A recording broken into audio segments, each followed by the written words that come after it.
Welcome back. I can just barely see anything right now, so this should be interesting. But let's get spooky. As always, I will have everything listed down below for you guys if you're interested in what I'm using. And other than that, let's get spoopy. Jenny was always a good girl, you know? Like, she got decent grades. Not, honor roll student necessarily, but decent grades. And never really got into any trouble or anything. Nothing to raise any kind of alarms or cause her parents to, mistrust her or anything. Now, admittedly, when her parents decided, it was time for a divorce, things weren't working out, a lot of fighting. She did have a bit of a rough patch, but again, nothing to really concern the parents. I mean, that's kind of typical, like you expect that.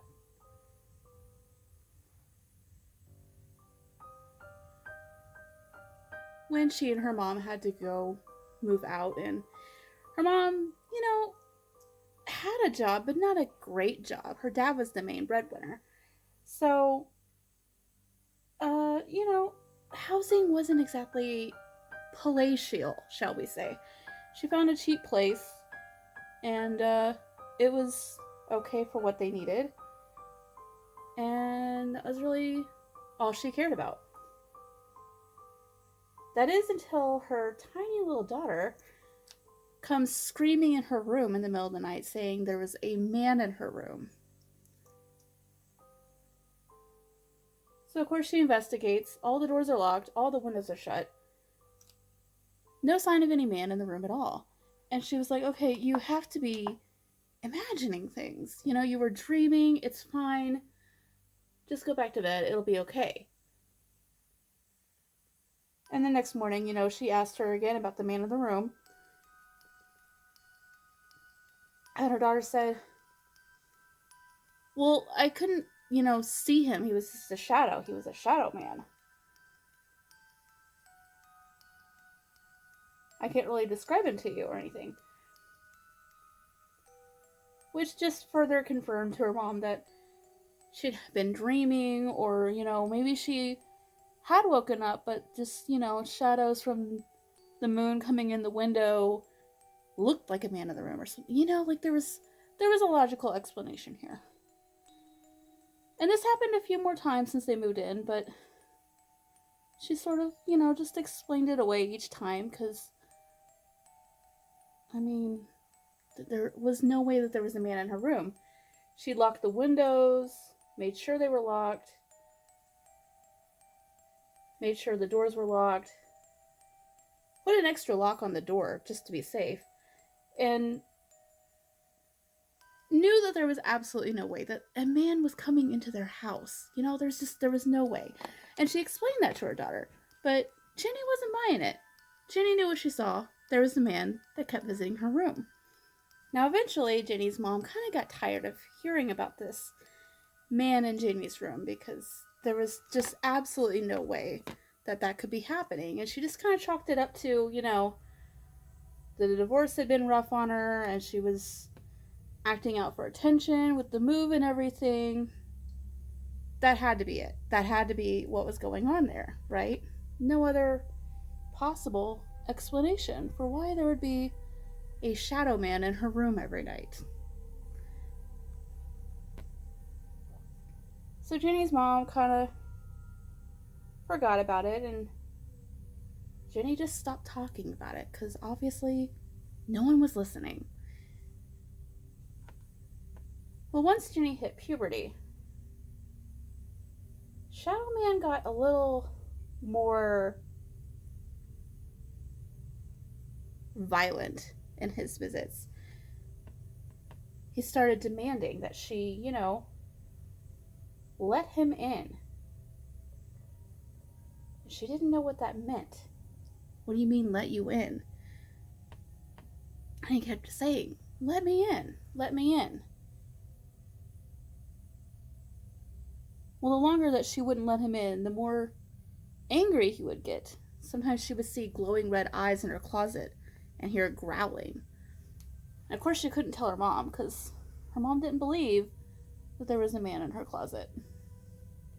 She didn't believe in the shadow man. So it was all up to Jenny to deal with this.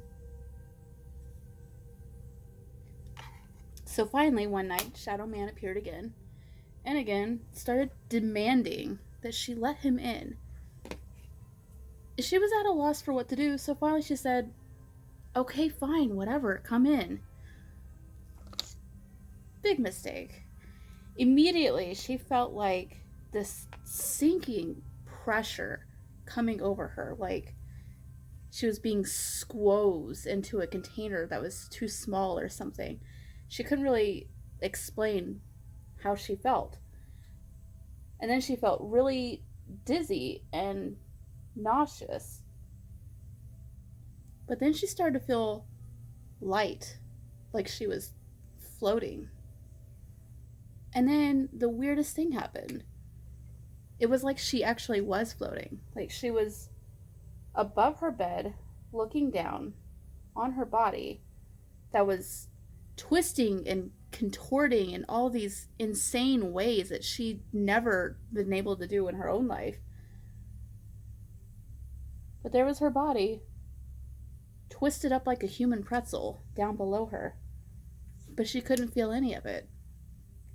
It was like she was there, but she wasn't there. Soon, she started hearing this strange guttural noise coming out of her own throat. It was some kind of language that she didn't know, couldn't recognize. And the voice was not her own, but that was definitely her body down there.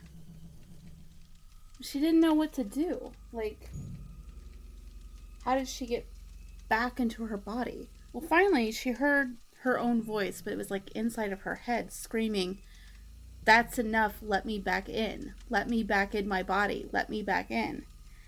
And then she started feeling the pressure again, like she was being squozed into a container that was just too small. And then just like that, she was back in her body. Only her head just felt heavy. And she felt nauseous still, and she couldn't figure out why, but she just was not feeling herself. And then she heard the voice inside of her head. That strange, guttural, growling voice. And the voice said, rest up. We have a lot to do. And then she felt very sleepy. And she slept the whole rest of the night like nothing had happened. She woke up the next day feeling fine. Went to school, hung out with her friends. Everything was totally normal. She just thought, okay, I must have had like a really weird dream or something. Like, I don't know what that was, but I feel fine today. I don't think anything happened. I just, dreamed it up. Nothing happened. At least that's what she wanted to believe. But it wasn't long until she started feeling heavy again in her head. And next thing she knew, she heard that voice again. And the voice was telling her to pick up her pencil and stab it into her hand. Well, obviously she wasn't going to stab a pencil into her hand. That was crazy. She didn't know why the voice was telling her to do that, but she's not going to do that. But the voice kept getting angrier and angrier that she wasn't listening to him. So she picked her pencil up and she threw it away. And she heard the voice hissing inside of her head. It was obviously displeased, but she wasn't going to do that. That was crazy. Like, why would she do that? Well, the next day she went to school, and again, everything was fine, and then she heard the voice. And again, it was telling her to do things that she didn't want to do. The voice was telling her to eat flies. There was a dead fly that landed on her desk and just killed over.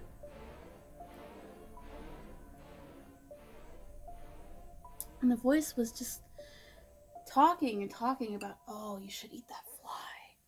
Oh, it's going to taste so good. It's going to crunch in your mouth.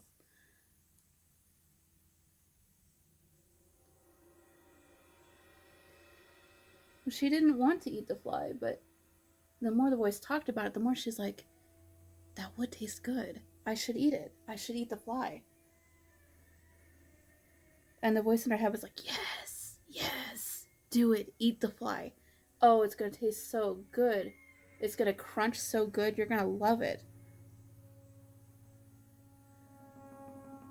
So she did. And of course, one of the kids in the desk next to her had to look over right as she did it. So she got called to the school nurse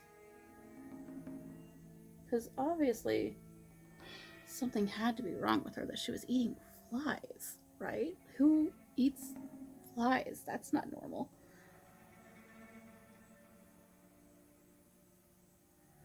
Well, the school nurse couldn't find anything wrong with her, of course.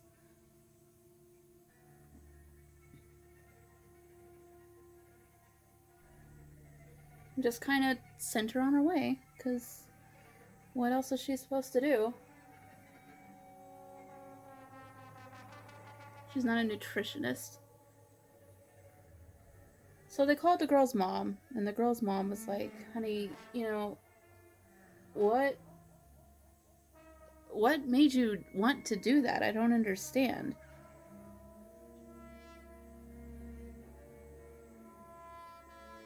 They sent her in for counseling. She had to go see a therapist. And still, they couldn't figure out what was going on with her. The voice in her head told her, if you say anything, I'll make you kill someone. And naturally, she believed him, because he convinced her to eat a fly. What else was he gonna do? And she couldn't talk about it with anyone, because who was gonna believe her? There's this evil voice in her head making her do things.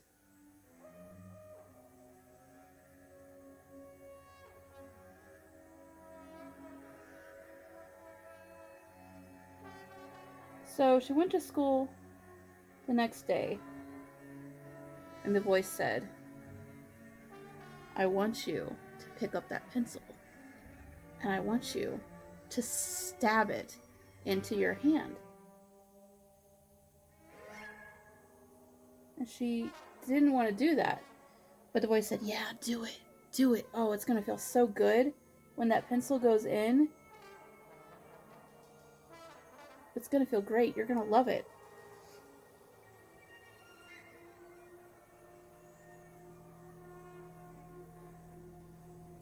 She still didn't really want to do it, but she knew if she didn't, the voice would make her do something worse.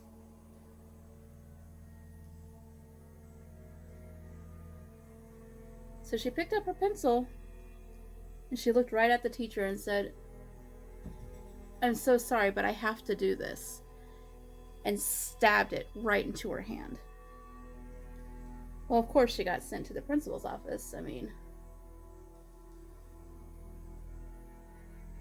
was there really any other possible outcome? And the principal asked her, like, why would you do that? What were you thinking?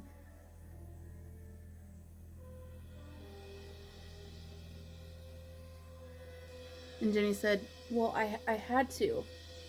I know you guys won't understand, but I have to do these things. The voice won't let me not do it. I have to do it. If I don't do it, it'll make me kill someone.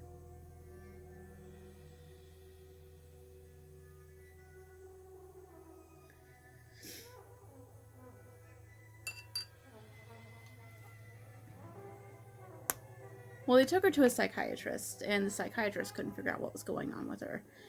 And they kind of deemed maybe she was a little dangerous to have around the school, so they limited her to at-home schooling. Unfortunately, there were neighbor kids.